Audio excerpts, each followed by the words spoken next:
किसान भाइयों, ये है लेमन ग्रास का डिस्टिलेशन यूनिट। ये पूरा एक सेटअप है जैसे लेमन ग्रास की पत्ती से ऑयल निकाला जाता है। इसमें 4 पार्ट होते हैं, मेन पार्ट चार होते हैं, जिसमें पहला होता है टैंक होता है जिसमें पत्ती भरी जाती है। दूसरा होता है कंडेंसर। तीसरा है ये बॉयलर,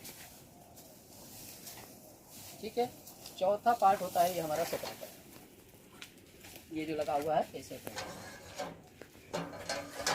ठीक है। ये 4 पार्ट मेन पार्ट होते हैं। अब इन चारों पार्ट को के बारे में हम बताते हैं। ये जो टंकी है, ये टैंक की कैपेसिटी है 5 कुंटल पत्ती इसमें आती है। क्या करते हैं, जो पहले पत्ती भरते हैं, पत्ती भरने के बाद वो लीड से कवर कर देते हैं जैसे उस टैंक में दिख रहा है। इसमें हमारा प्रोसेस चल रहा है, उसमें कवर कर देते हैं और हुक लगा हुआ उसे टाइट बांध देते हैं। उसके बाद रोल आता है ये बॉयलर का। इसमें बॉयलर लगा हुआ है, इसमें आग लगाते हैं नीचे से और इसमें पानी भरा रहता है। पानी के लिए वो जो टंकी लगी रहती है, पानी की टंकी है, इधर ये लगा हुआ है। यहाँ से जैसे जैसे ज़रूरत पड़ती है इस पाइप के रास्ते हम इसमें पानी सप्लाई करते हैं। जब पानी सप्लाई करते हैं और यहाँ से आग लगाते हैं, ये स्टीम बनता है। वो इसी स्टीम के रास्ते,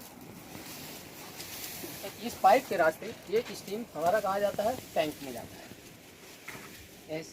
इस पाइप के रास्ते इधर टैंक में जाता है और वो स्टीम से धीरे धीरे वो पत्ती टैंकी गर्म होती है और जब तक ऊपर तक गर्म होती है, उसके बाद उसमें पत्ती से ऑयल उस पाइप के रास्ते स्टीम बन करके इस कंडेंसर में आता है। जब पत्ती से ऑयल निकलता है उसके साथ साथ कुछ पानी भी आता है।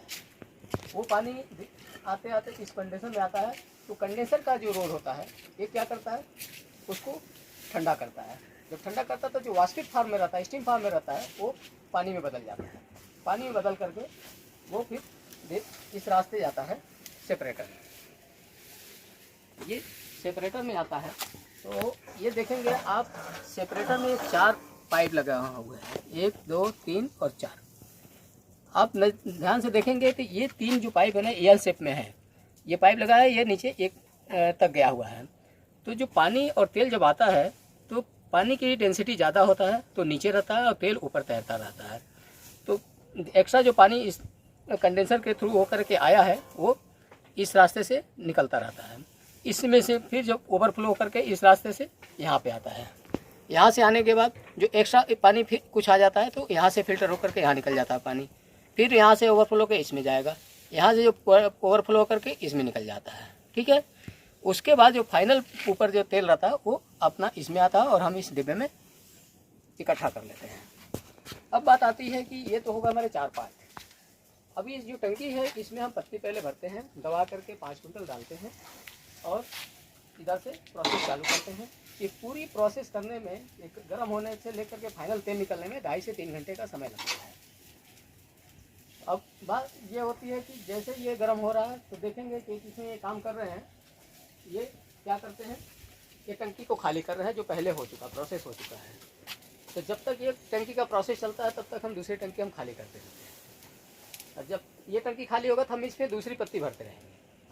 तो ये प्रोसेस लगातार चलता रहेगा। जब तक इसमें प्रोसेस चलता है तब तक वो उसमें भरते हैं खाली करके, और वो जब फिर इसमें ये लीड को इस पर शिफ्ट कर देते हैं। ये जो ढक्कन लगा है पाइप वाला, इसको शिफ्ट कर देते हैं।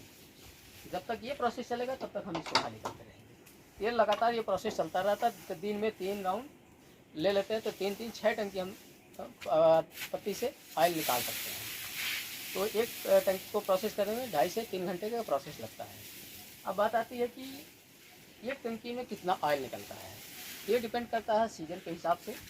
तो एक टंकी में लगभग 3 किलो से लेकर के 5 किलो तक का तेल निकलता है। बरसात में 3 किलो के करीब निकलता है और गर्मी में लगभग 5 किलो के करीब निकलता है। तो ये पूरी प्रोसेस हमारा डिस्टिलेशन यूनिट का ये पूरा प्रोसेस है। ये सिंपल प्रोसेस है, कोई बहुत वो नहीं है, कठिन नहीं है। सब लोग ऑपरेट करते रहते हैं। इसमें जो प्रोसेस करते हैं तो 2 बातों का बड़ा ध्यान रखना होता है। एक तो पत्ती जब इसमें हम टाइट करके रखते हैं तो उस पर जो लीड होता है ये, इसको एकदम से टाइट करके रखना है कि ऊपर से बाहर से स्टीम ना निकला। दूसरा क्या होता है इसमें, ये जो प्रोसेस जब आग लगाते हैं, आग हमेशा बराबर लगे रहना चाहिए, बहुत तेज़ नहीं होना चाहिए, बहुत कम नहीं होना चाहिए। इसमें देखिए एक मीटर गेज लगा होता है, ये केवल इंडिकेटर है, तो हमारा मीटर का वाटर लेवल लगभग इतना मेंटेन रहना चाहिए। जैसे वाटर लेवल डाउन होता है हम उस टंकी से पानी फिर सप्लाई छोड़ देते हैं, इसमें आकर के टंकी भरता है, फिर ये लेवल को मेंटेन करते रहते हैं। तो आग हमारे बराबर मात्रा में बराबर चलते रहना चाहिए, तब हमारा ऑयल पूरा रिकवरी होती है, अच्छा ऑयल निकलता है। ये हमारा पूरा प्रोसेसिंग यूनिट का ये पार्ट रहता है। धन्यवाद।